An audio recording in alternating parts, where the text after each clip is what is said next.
අපේ සම්ප්‍රදායික කලාවයි නිර්මාණශීලීත්වයයි එකට මුණ ගැහෙන බතික් ලෝකයට හැමෝම ආදරයෙන් පිළිගන්නවා. බතික් කලාවේදී පාවිච්චි කරන සංකීර්ණ රටා, තද වර්ණ, ලා වර්ණ මේ හැමදේම ගැන අපි අද කතා කරමු. ඔයා ඩිසයිනර් කෙනෙක් වුණත්, ආර්ට් ලවර් කෙනෙක් වුණත්, එහෙම නැත්නම් මේ මං වගේ බතික් ගැන කුතුහලයෙන් ඉන්න කෙනෙක් වුණත් මේ වීඩියෝව ඔයාට හරි රසවත් වෙයි. අපි අද බතික් කලාවේ වර්ණ ගැන, ටෙක්නික්ස් ගැන, ඒ වගේම යොදා ගන්න තීම්ස් ගැනත් කතා කරනවා. ඉතින් මේ දේවල් ගැන කතා කරන්න අපි යමු මගේ channel එකට. ආර්ය නේචර් ක්‍රාෆ්ට් එකට.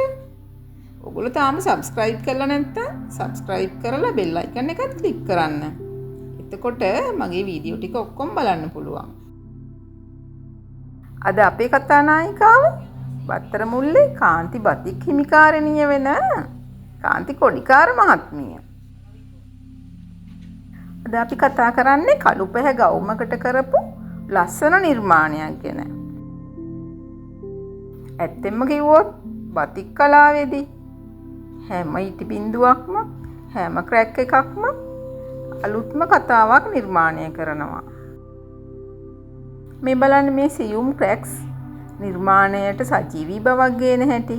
කළු පැහැ පසුතලයේ බතික් කරනවා කිව්වම ඕගොල්ලන්ගේ කලර් සිලෙක්ෂන් එක තමයි හැම දෙයක්ම තීරණය කරන්නේ. අද අපි බලමු කාන්ති මහත්මිය කොහොමද කළු පසුබිමට වර්ණ තෝරලා තියෙන්නේ කියලා. එයා මෙන්න මෙහෙම විස්තර කරනවා. මේ නිර්මාණය මම කරේ normal oil එකට මේ multi colors නැත්තෝල් වැට් දෙකම මිශ්‍ර කරලා මේ කලර්ස් හදාගන්නේ. මේ එක උඩ එක කලර්ස් වැටුනහම තව මිශ්‍ර වෙලා අලුත් කලර්ස් එනවා. මේ කළු බෑග්ග්‍රවුන්ඩ් එකට තමයි මම මේ නිර්මාණය කරේ. මේ රාත්‍රියකට අඳින්න සුදුසුයි කියලා හිතුණා. වර්ණ තෝරගත්තේ කොහොමද? වර්ණ නිතරම කහ අවශ්‍යමයි. කළු වෙනකොට ඒ අනිත් colours light colours dark colours උනත් කිසි ප්‍රශ්නයක් නැහැ. ඊට පස්සේ මෝස්තරය කොහොමද මේක?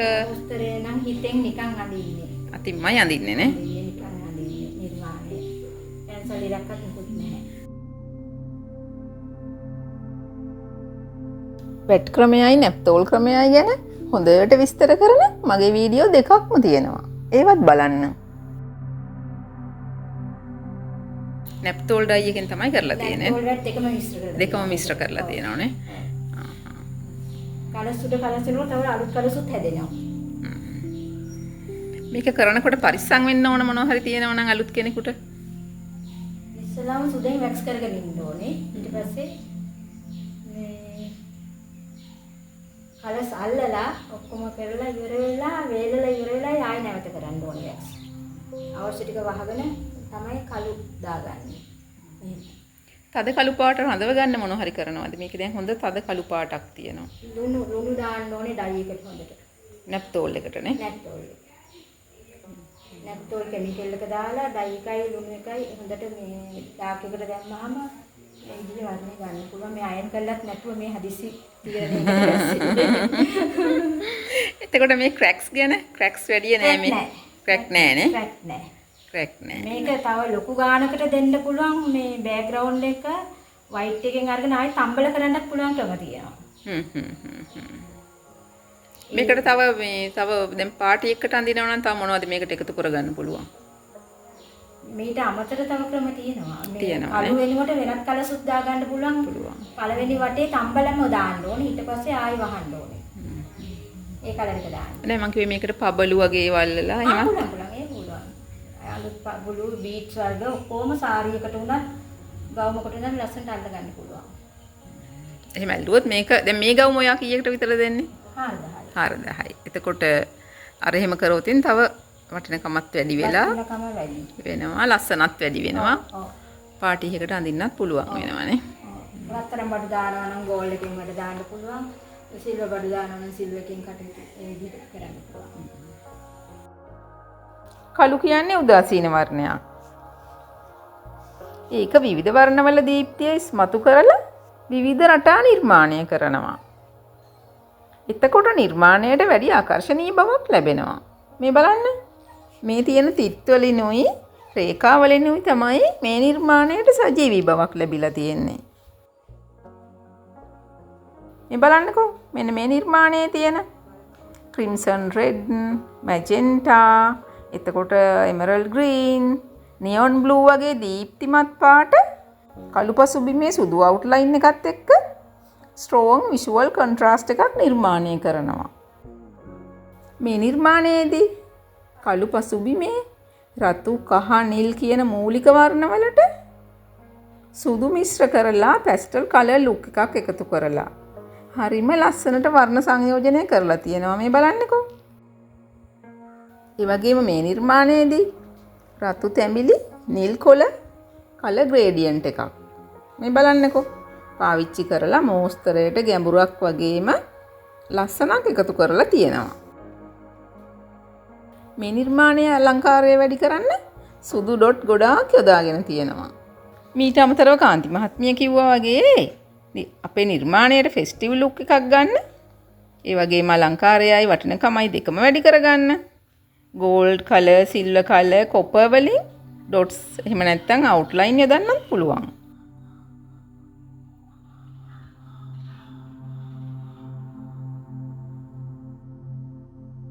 මේ වීඩියෝ බලලා සතුටු වුණා නම් subscribe කරලා bell icon එකත් click කරලා comment එකක් දාගෙන යමු.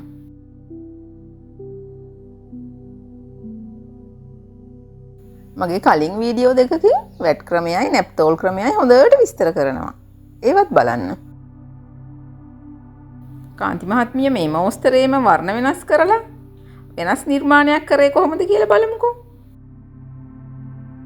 මේ නිර්මාණයෙන් කලර්ස් වෙනස් කරලා කහ පාට වැඩි කරලා බෑග්ග්‍රවුන්ඩ් එක කළු වෙන නිසා කහ පාට වර්ණය වැඩි කරා. කහ පාටෙන් එළිය එනවනේ. ඔව් එළිය එනවා. මල කලින් සාමාන්‍ය ඔයිල් එකට කරලා තියෙන්නේ. මේ මල කලින් එක වගේමයි නේ. ඔව් ඔව්. කලර් ස්කීම් එක වෙනස්. ඒතර මේකෙදිත් වැට් එකයි නැප්තෝල් දෙකම පාවිච්චි කරලා තියෙනවා.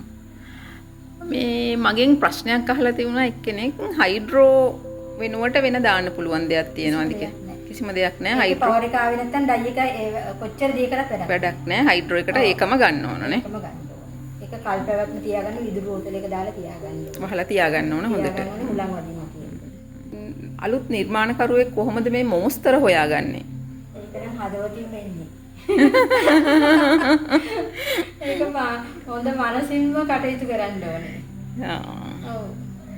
ඒ කියන්නේ තමන් පරිසරයේ දකින්න මොකක් හරි මෝස්තරයක් වතික් නිර්මාණයකට ගලප ගන්න විදිය තමන්ම හිතෙන් නිර්මාණය කරගන්න ඕනේ. ඔව්. ඒක මනසට එන්නේ ඒක අත්දැකීම් මන් වෙනවා. එයාගේ දීර්ඝ කාලයක් කරගෙන යනවා නම් එයාට ඉබේ හැකියාවක් ලැබෙනවා.